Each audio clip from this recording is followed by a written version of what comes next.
நம் அனைவரிடம் இருக்கும் ஒரு கேள்வி, ஆன்மா இருக்கா இல்லையா? இந்த கேள்வி 1000 ஆண்டுகளாக கேட்கப்படுகிறது.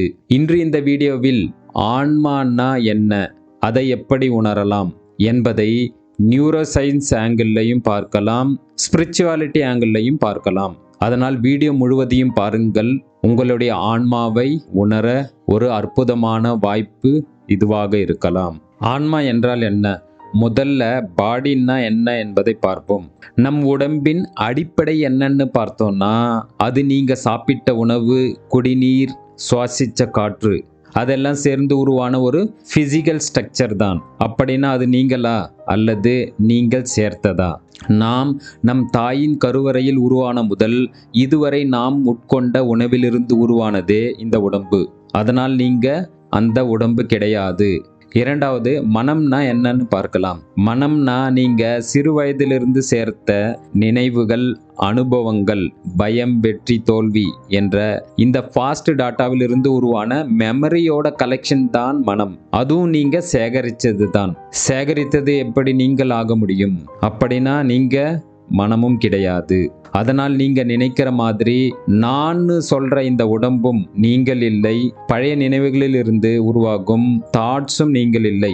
இதையெல்லாம் கவனிக்கிற அப்சர்வர் தான் நீங்க. பாடியில என்ன நடக்குது, மைண்ட்ல இப்போ நெகட்டிவ் தாட்டா பாசிட்டிவ் தாட்டா என்று நோட்டீஸ் பண்ணும் அவேர்னஸ் தான் நீங்கள். இதை நியூரோ சயின்ஸ்ல அவேர்னஸ்னு சொல்லுவாங்க. ஆனா ஸ்பிரிச்சுவல்ல அதை ஆன்மான்னு சொல்றாங்க. இன்னும் புரியல, கன்ஃபியூஷனா இருக்குங்களா? இன்னும் தெளிவாக புரிந்து கொள்ள நான் ஒரு எக்ஸாம்பிளை சொல்கிறேன். நினைத்து பாருங்கள். நீங்க ஒரு தவறான வேலையை செய்றீங்க. உங்க உடம்பு தான் செய்கிறது, மனமும் அதற்கு ஒத்துழைக்கிறது. ஆனாலும் உங்க உள்ளிலிருந்து இன்னொரு குரல் கேட்கும், இது தவறு, இதை செய்யாதே. அந்த குரல் எங்கிருந்து வந்தது? அந்த குரலை கவனிக்கிற அவேர்னஸ் தான் நீங்கள். இதைத்தான் ஸ்பிரிச்சுவல்ல ஆன்மான்னு சொல்றாங்க. அந்த விட்னஸ் ஸ்டேட் தான் அவேர்னஸ் அல்லது ஆன்மா. இதை மெஷர் பண்ண முடியாது, பார்க்கவும் முடியாது. ஆனா எக்ஸ்பீரியன்ஸ் பண்ண முடியும். நீங்க பாடியும் இல்லை, நீங்க மனம் சொல்ற ஸ்டோரியும் இல்லை. நீங்க அதையெல்லாம் கவனிக்கிற அவேர்னஸ். அதனால் ஆன்மாவை எங்கும் வெளியில் தேடாதீங்க.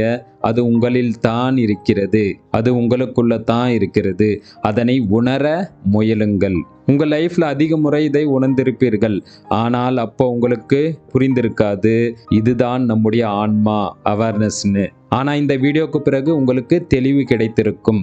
நீங்க உங்க வாழ்க்கையில் ஒரு தடவையாவது கட்டாயம் உணர்ந்திருப்பீர்கள். இதை உணர்ந்திருந்தால் கமெண்ட்ல சொல்லுங்க எஸ்ன்னு. இது போன்ற வாழ்க்கைக்கு உதவும் வீடியோக்களுக்காக சேனலை சப்ஸ்கிரைப் பண்ணிக்கோங்க.